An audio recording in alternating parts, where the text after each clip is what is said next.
Hey guys, this is Mike, the Detroit Borg, with a comparison of the Amazon Kindle Fire to the Barnes & Noble Nook tablet. And now in this video, we'll compare the hardware specs, design, user interface, and ecosystem to give you an idea of which device is best for you.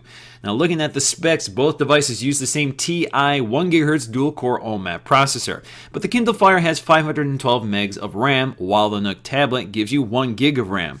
Storage on the Fire is 8 gig with 6 gigs available to the user, and on the Nook we have 16 gigs of storage, but only 1 gig is available to the user. But unlike the Kindle, the Nook gives you the option to expand storage thanks to a micro SD card slot. Also similar but not identical are the 7-inch LCD screens on each device. Both have the same resolution of 600 by 1024 pixels with a DPI of 169.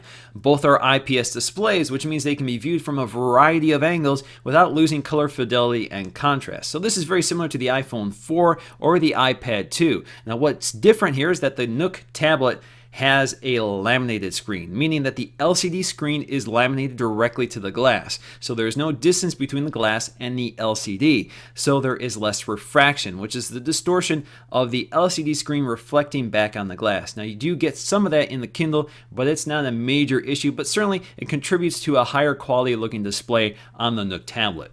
Now, although both devices have the same screen size, the Nook's chassis design is larger in all dimensions, both in length, width, and thickness. Now, despite the larger size, the Nook is 5 ounces lighter than the Kindle, which doesn't sound like much, but this really becomes noticeable when you're holding each device for a long period of time.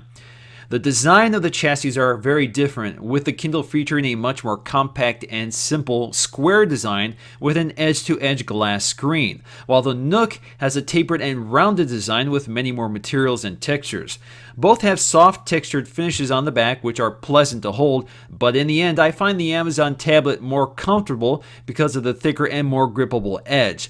The Nook has a larger tapered bezel, which is comfortable to hold, but the plastic bezel has a Teflon-like texture to it, which I find too slippery. The lighter weight of the Nook certainly helps its case, however. Now looking at the physical buttons and connectors, you can see both have micro USB ports as well as a headphone jack.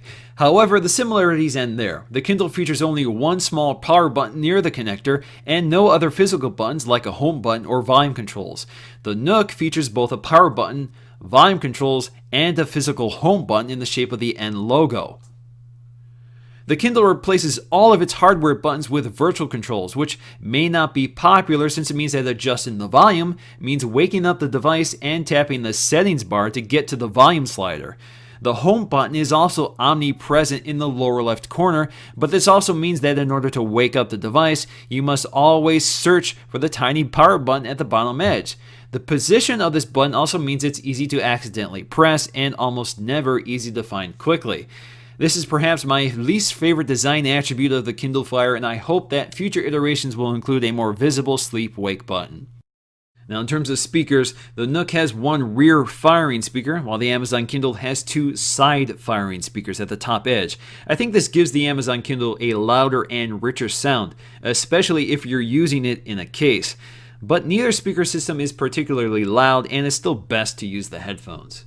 Now looking at the user interface, both are noticeably similar. On the home screen you'll find the cover flow-like tool to navigate through your existing library of apps, documents, videos, music, albums, etc. On the Amazon Kindle you can organize these by pinning them down to your favorites bookshelf, while on the Nook you can drag them to 3 different home screens on which you can swipe through. On the top of the Kindle, you'll find notifications and a settings panel, while the Nook positions these same tools on the bottom of the display.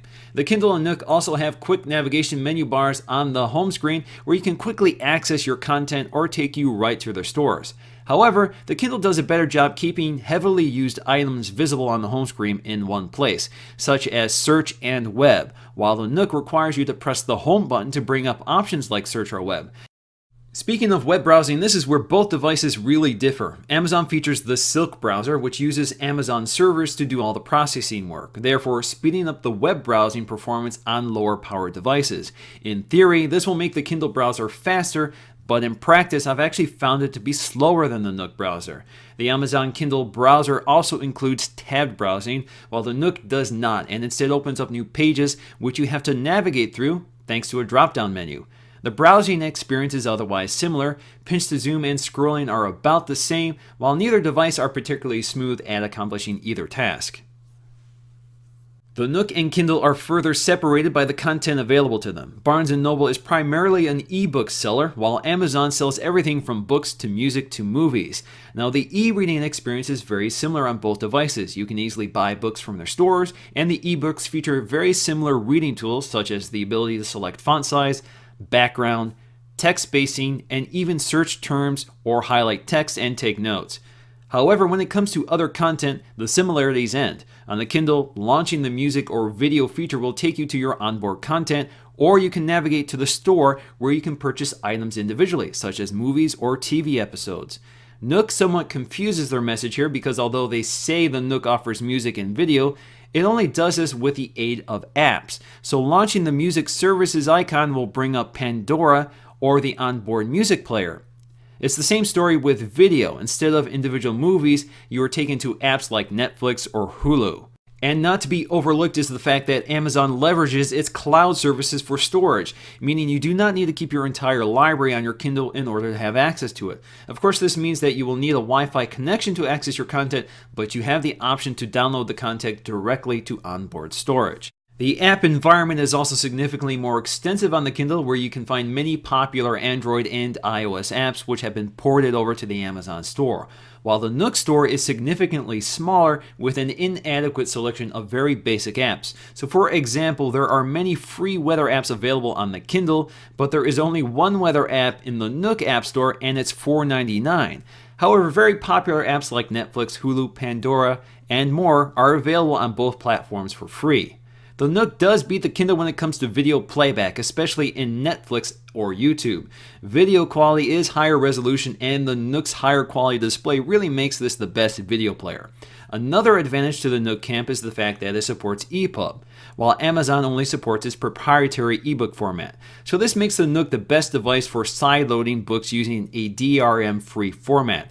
Both devices also support most of the popular music formats such as MP3, AAC, which is iTunes content that's DRM free, OGG, Vorbis, and WAV. The Nook also adds support for MP4 and AMR, while the Amazon Kindle supports MIDI. In terms of video, both devices support Adobe Flash and MP4. You can also view photos on both devices in JPEG, GIF, PNG, and BMP.